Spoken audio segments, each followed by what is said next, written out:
주님, 기도할 때 주님께서 저들의 마음문을 활짝 열어주시고 저들에게 은혜를 부어 주시옵소서. 예수님의 이름으로 기도하옵나이다. 아멘. 할렐루야. 네, 우리 옆에 있는 분들하고 이렇게 인사합시다. 주님이 치료하여 주시길 원하십니다. 네, 주님이 치료하여 주시길 원하십니다. 네, 뭘 치료받아야 될지도 모르고 그냥 인사를 하는 거예요, 우리는. 네, 오늘 설교 제목이 오늘 치유에 관계된 거라서 그렇게 해봤는데, 하나님께서 우리를 치료하여 주시기를 원하십니다. 네, 광고를 좀 먼저 드리겠습니다. 이번 주 토요일은 우리 토마스 형제와 우리 소피아, 우리 소정 자매가 결혼을 텔로피아에서 결혼식이 있습니다. 많은 분들을 같이 초대하면 좋지만은 아주 조촐하게, 이게 또 코로나 상황이 오래서 적은 인원만 같이 결혼식을 하게 됩니다. 많은 축하를 해주시길 바랍니다.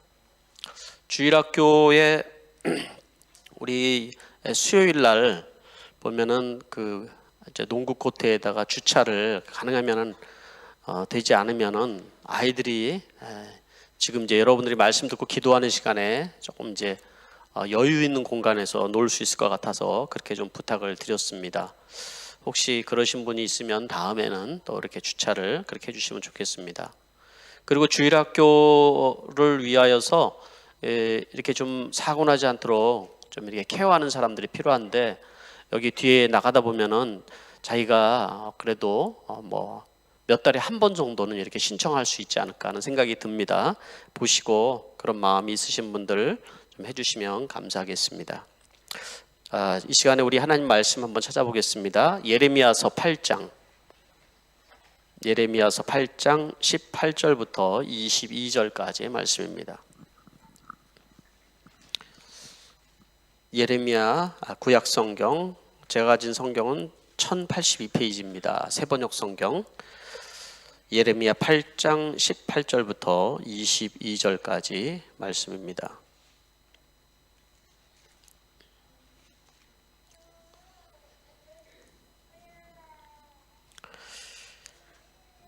다 찾은 줄 알고 제가 한 절, 여러분들이 한 절 같이 교독하도록 하겠습니다. 나의 기쁨이 사라졌다. 나의 슬픔은 나을 길이 없고 이 가슴은 멍들었다. 저 소리, 가련한 나의 백성, 나의 딸이 울부짖는 저 소리가 먼 이국 땅에서도 들려온다. 백성이 울부짖는다. 이제 주님께서는 시온을 떠나셨단 말인가?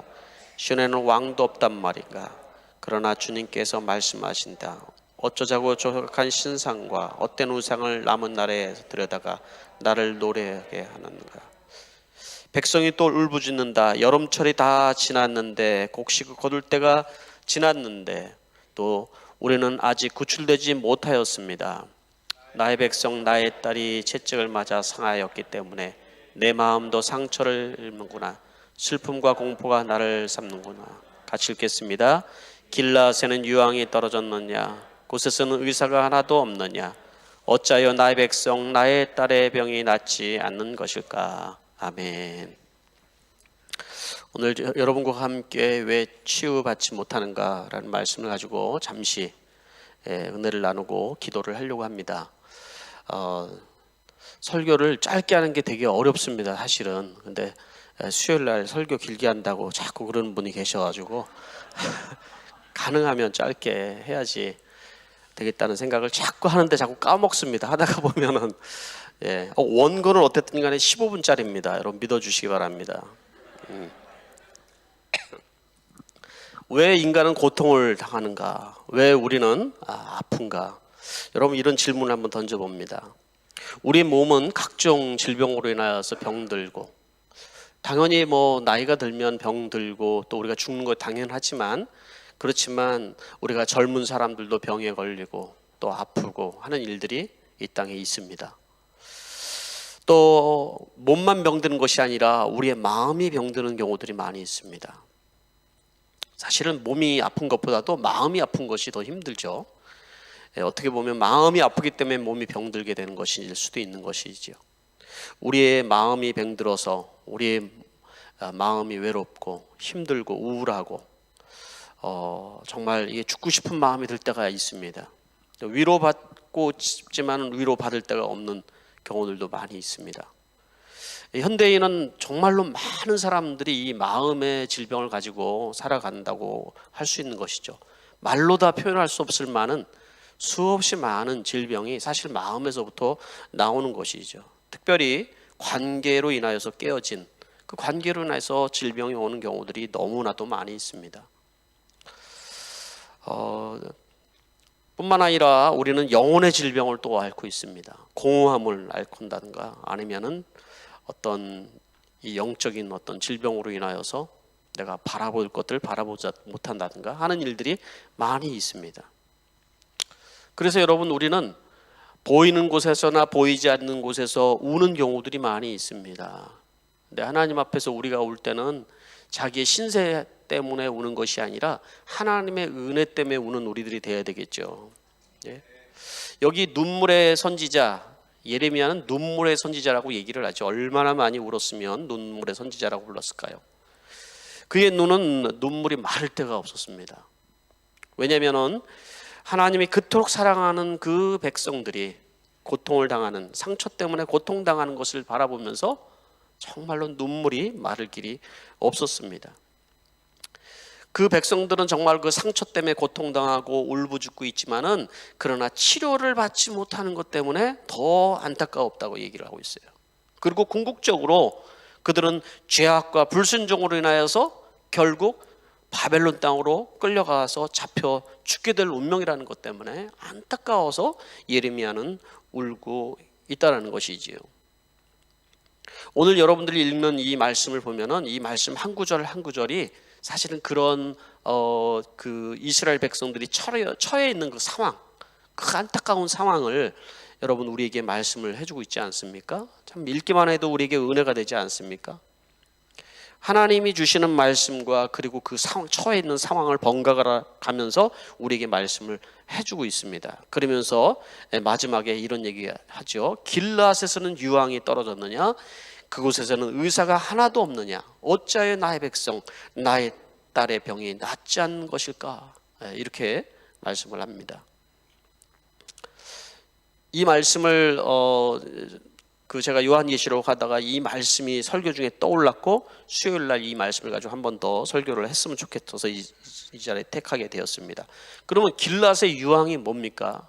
여러분, 길르앗이 유황이 뭐길래 길르앗에 유황이 있는데 그곳에 의사가 있는데 왜 치료받지 못하냐고 이렇게 얘기했을까요? 길르앗은 지명 이름이죠. 그곳에서는 유황나무가 있었습니다. 지금처럼 그렇게 의학이 막 발전되고 막 그랬으면은 뭐 약도 종들이 많이 있고 그러겠지만은 당시에는 그러지 못했죠. 이 길르앗의 그 유황나무에서 나오는 그 진액을 갖다가 상처에 바르고 그러면은 진통이 먹기도 하고 치료가 되기도 하는 것이죠. 그래서 이 유황나무를 자르거나 아니면은 상처기를 입히면은 거기에서 진액이 이렇게 흐릅니다. 그 진액을 갖다가 바르는 것이죠. 상처난 곳에다. 유향나무도 어떻게 보면 상처를 입히면서 그 진액을 흘러내고 그리고 그것을 또 상처받은 사람에게 발라주는 것이죠. 이 본문에서 길르앗의 유황이 얘기하는 것은 그럼 뭘까요? 여러분 상상이 되시죠? 길르앗의 유황을 의미하는 것은 바로 하나님의 말씀을 얘기하는 것이죠. 또 여기에서 얘기하는 그 길르앗의 그 의사는 누구를 얘기할까요? 이 구약 시대는 선지자를 얘기하기도 하지만은 지금 여기서 얘기하는 것은 예수 그리스도를 얘기를 하는 것이기도 한 것이죠. 하나님의 말씀이 있고 그리고 우리 치료자 대신 예수님이 있는데 어찌 치료받지 못하는가, 그 말씀을 해주고 있는 거예요. 당시에는 이 유황에서 나오는 그 약재 그것을 이제 다른 재료들과 버무려서 그것을 몸에다 바르거나 먹거나 하면은 치료가 됐던 것이죠. 어찌 치료를 내 백성들이 치료를 받지 못하는가, 안타까운 그 심정으로 지금 말씀을 우리에게 해주고 있는 것입니다. 이 말씀에, 이 본문 말씀을 읽으면서 성령님께서 여러분의 마음을 만져주시는 분들이 아마 있을 거예요. 나도 그런 치료를 받고 싶은데, 나도 그런 회복을 경험하고 싶은데 하는 마음이 드시는 분들이 있을 것입니다. 그럼 어떻게 우리가 이 길라앗의 유황을 통해서 우리가 치료를 받을 수 있겠습니까? 첫 번째는 우리의 치료 대신 하나님을 믿고 우리가 기도해야 된다라는 것입니다. 길라앗의 유황과 의사를 두고도 치료받지 못하는 것은 하나님을 찾지 않기 때문이라는 것이죠. 말을 하자면 그 치료자 대신 예수 그리스도가 있음에도 불구하고 여러분 정말로 그분 앞에 기도하면 그분이 나를 치료해 주신다, 그런 믿음을 가지고 있는 사람이 많지 않다라는 것이죠. 하나님은 어떤 하나님이라고 얘기를 합니까? 출애굽기 15장 26절에 보면 하나님은 나는 주 곧 너희를 치료하는 하나님이시다.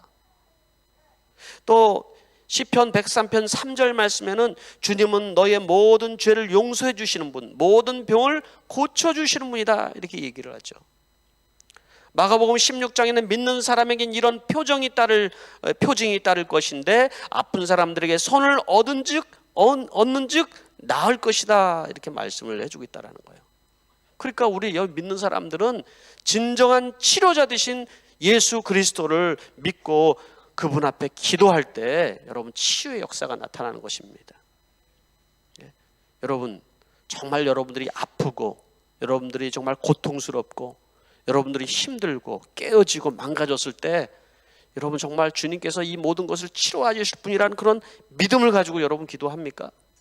여러분 하나님이 우리에게 그걸 요구하는 거야. 그거를 뿐만 아니라 우리뿐만 아니라 공동체가 누군가가 아플 때 누군가가 고통스러울 때 정말로 믿음을 가지고 이 사람이 정말로 치유받기를 원하는 그런 간절한 기도를 하나님 앞에 올려드리는가, 그것을 우리에게 묻고 있는 것입니다. 여러분 두 번째는 치료의 말씀을 듣고 순종해야 된다는 것입니다. 기도만 한다고 여러분 되는 것이 아닙니다.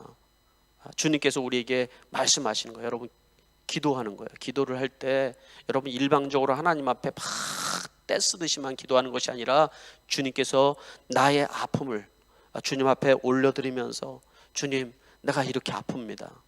주님께서 우리에게 말씀하시죠. 신약 성경에 보면 여러분 그 아픈 자들에게 전혀 외면하지 아니하시고 찾아와 주셔서 만나 주시고 치료해 주시고 이야기해 주시는 그 예수님, 그분이 우리의 주님이시라는 것이죠.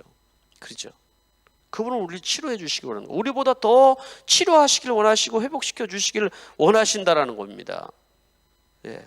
그런데 여러분 무엇 때문에 여러분 치료받지 못한다고 얘기를 합니까? 말씀을 듣고 순종하지 않고 있기 때문에 치료받지 못한다고 얘기를 해주고 있는 거예요. 바로 우리의 불신앙 때문에 그렇다라는 거예요. 예레미야의 그 간절한 눈물의 기도가 있는데 백성들은 하나님의 말씀이 선포되었지만은 그 말씀을 듣고 행하는 사람이 한 사람도 없는 거예요. 목회자가 설교를 할 때 여러분 정말 은혜를 받고 있는 것처럼 느껴지지만 정말 삶이 전혀 마치 움직이지 않는 돌처럼 느껴질 때가 있습니다. 여러분 눈물을 흘리는데 눈물을 흘리는 것이 자기의 그 감정 이입 때문에 또 내지는 자기의 그 신세 한탄 때문에 흘리는 눈물이 있고요. 정말 하나님의 은혜가 임하여서 내가 이것을 순종을 하기 위해서 저 하나님 앞에 결단하고 하는 눈물들은 없다라는 거예요. 여러분 우리에게 필요한 눈물은 단순히 은혜의 눈물이 아니고 나의 신세 때문에 흘리는 눈물이 아니라 이 말씀을 내 삶에 정말 내가 순종하려고 할 때 그 고통과 아픔이 있을 때가 있거든요. 그런 순종의 눈물이어야 된다라는 것이죠. 성경에는 뭐라고 얘기를 하냐면은 마가복음 6장 5절에서 6절 말씀 보면 거기서는 아무 기적도 행할 수 없었다. 예수님의 그 동네에서는 아무 기적도 행하지 않았다는 거예요. 아무도 그 말씀에 순종하는 사람이 없었기 때문이겠죠. 시편 66편 18절 말씀에는 마음속에 죄를 품고 있기 때문이다 말씀했어요. 자기의 마음속에 그 죄를 품고 있음에도 불구하고 하나님이 그 말씀을 지적했음에도 불구하고 그 죄를 떠나갈 생각을 안 하는 거예요. 또 시편 66편 18절 말씀에는 내가 마음속으로 악한 생각을 품었더라면 주님께서 나에게 응답하지 않으셨을 것이다. 그 마음의 악한 생각을 내려놓을 생각을 하지 않는다라는 건 얘기죠. 또 마가복음 6장 15절 말씀에는 그러나 너희가 남을 용서해 주지 않으면 너희 아버지께서도 너희의 잘못을 용서해 주지 않으실 것이다. 마음속에 원한을 품고 있고 용서하지 못하는 마음이 자리 잡고 있기 때문에 그거를 여러분 우리가 누군가를 용서하고 또 내가 누군가를 또 손을 내밀고 그리고 내 마음이 가지 않는 사람을 섬긴다는 것, 그게 얼마나 사실 힘든 일입니까? 주님께서 하시는 말씀을, 그 말씀을 듣고 순종한다는 것이 얼마나 여러분 힘든 일입니까? 은혜는 받는데 여러분 우리가 이 자리까지 가는 것이 안 되더라는 거죠. 여기 말씀에서는 진짜 신앙이라는 것은, 치유받는 신앙이라는 것은 하나님의 말씀이 나에게 들려진 그 말씀을 가지고 내가 순종하는 거예요. 그때 하나님께서 우리에게 치료하시는 하나님의 놀라운 은혜가 나타나는 겁니다. 여러분, 참 인간의 능력으로는 불가능한 일들이 많이 있습니다. 정말 우리의 감정이나 우리의 상황이나 여건이나 할 수가 없는 상황이 있습니다. 그런데 하나님은 우리가 행하려고 할 때 하나님이 도와주시는 거예요. 하나님의 능력을 주시는 거예요. 참 신기한 것이죠, 여러분. 그게 세 번째로 우리에게 말씀해 주신 것은 뭐냐면, 우리는 상처 입은 치유자로 다시 우리가 태어나야 된다는 것이죠. 길르앗의 유황은 어떤 것이라고 그러겠습니까? 길르앗의 유황 자체에서 그 상책이 난 그 자리에서 흐르는 그 액체를 갖다가 치유가 필요한 사람에게 발랐을 때 치료가 나타나는 거예요. 그걸 얘기하는 거예요. 그러니까 예수님께서 바로 그러셨죠. 예수님께서 어떻게 우리를 치료하여 주셨어요? 예수님께서 십자가에 본인이 그 상처를 입으심으로 인하여서, 그래서 헨리 나우에는 얘기를 하길 예수님은 상처 입은 치유자라고 얘기를 해 주시지 않았습니까? 이사야서 53장 5절 말씀에 그가 징계를 받음으로 우리가 평화를 누리고 그가 채찍에 맞음으로 우리가 나음을 입었도다. 그분께서 징계를 대신 받고 우리가 평화를 누리게 된 거, 채찍에 맞음으로써 우리가 나음을 입는 일이 있었다는 것이죠. 바로 여기에서 우리가 알아야 될 것은 뭐냐면, 우리가 진정한 여러분 치유를 맛보려면 우리가 치유자가 되어야 된다는 거예요. 우리가 치유자가 되려면 어떻게 해야 되죠? 우리가 치유자가 되려면 나의 아픔, 그 아픔을 우리는 주님 앞에 가져가서 나의 치료를 내려놓고 그 나와 같은 그런 아픔을 가지고 있는 사람들에게 가서 치유자로 살아가는 거예요, 여러분. 그게 여러분 성도들이나 목회자들이나 저도 이제 목회자들을 위한 그 모임을, 제가 목사님들 목장 모임을 주도하면서 느끼는 것은 아픔이 많다라는 거예요. 정말 질병이 많다라는 거예요.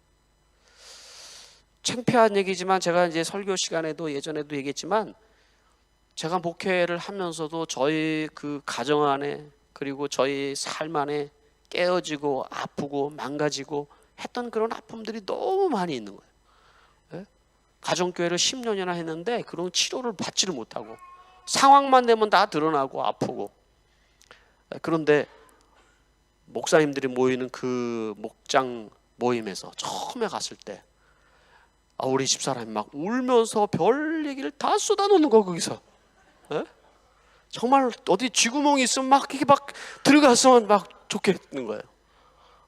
어떻게 이런 일을 당해본 적이 없어요, 제가. 그런데 이런 개망신도 이런 망신이 어디서. 그런데 한 번만 그런 게 아니라 갈 때마다 그러는 거예요. 갈 때마다 울면서. 그것도 여러분 생각을 해보십시오, 제가. 근데 그게 치료하신 하나님의 능력과 역사가 있더라고요, 그 안에서. 우리가 목장은 사실은요, 그런 치료가 나타나는 것이에요. 사람은 거짓된 사람들, 자기를 감추고 있는 사람은 절대로 치료받을 수가 없습니다. 자기의 그 속에 있는 정말 죄성과 자기의 교만함과 자기의 연약함과 하나님의 말씀에 비추어서 정말 이거 끄집어내지 않으면 우리가 치료받지 못한 일들이 너무 많이 있는 거죠, 사실은. 그래서 여러분 어디 가서 여러분 이런 병을 치료받을 데가 없거든요, 사실은. 몸이 아파서 이 의사도 찾아가보고 저 의사도 찾아가고 다 찾아가봤지만 병명을 모르는 병들이 너무 많이 있는 거예요. 왜? 이게 마음의 병이며 영혼의 병이기 때문에 그런 것이죠. 네. 상담사도 찾아보고 별짓을 다 해봤어요. 저희도 그래 봤어요. 창피한 일 아니에요, 여러분? 네? 말씀에서 치유받지 못하고 세상의 치유 상담자를 찾아가서 우리가 어떻게 하면 되니 이렇게 여러분 상담을 한다고 생각을 해보세요. 그래도 사람이 죽겠는데 어떻게 해요? 별일을 다 해보는 것이죠. 안 되는 거죠. 하나님은 그렇게 치료하지를 원치를 않는 거죠. 네. 여러분 오늘 이 말씀을 여러분 잘 기억을 하시길 바랍니다. 우리는 다 연약합니다. 여러분 다 감추고 있지만 사실은 우리 다 병자예요. 다 환자고. 이 교회 안에 우리가 정말 나이스하고 다 정말 이렇게 멀쩡하게 있는 것 같지만 자세히 들여다보면은 다 골마 있고 정말 상처 입고 너무 아픈 부분이 많이 있는데 치유받지 못하고 살아가고 있다고요. 하나님이 그걸 원치 않으신다고요, 여러분. 여러분의 목장이 살아나려면 여러분 자신이 그 목장에서 내가 치유받아야겠다라고 여러분 다짐을 하셔야 되는 거예요. 부끄럽지만 아프지만 정말 수치스럽지만 그러나 그 안에서 진정으로 예수 그리스도의 그 치유를 우리가 경험하고 맛보는 일이 있어야 되는 것입니다, 여러분. 네? 예배에서도 마찬가지입니다, 여러분. 우리 주님께서 진정으로 우리를 치료하기를 원하시잖아요. 네? 그 안에서 여러분 나의 여러분 이 연약함이 드러나고 주님 앞에 결단하고 의지하면서 삶으로 순종되지 않는 나의 삶, 네? 그걸 순종하기 위해서 내가 막 그냥 몸부림치면서 그렇게 살아가려고 할 때 하나님께서 우리에게 은혜를 주시고 우리에게 능력을 주시는 그것을 우리가 경험하게 되는 것입니다. 오늘 말씀을 맺도록 하겠습니다. 여러분 우리 주님께서는 길르앗의 향유입니다. 하나님의 말씀은 길르앗의 향유입니다. 우리를 치료하시는 말씀이고 우리를 치료하시는 분이라는 것을 우리가 다시 한번 마음속에 간직하고 치료받는 여러분들이 되시기를 간절히 바랍니다. 우리 이 시간에 같이 우리 찬양팀 나와서 우리 찬양을 드릴 텐데요. 예수 나의 좋은 치료자, 이 찬양을 우리 같이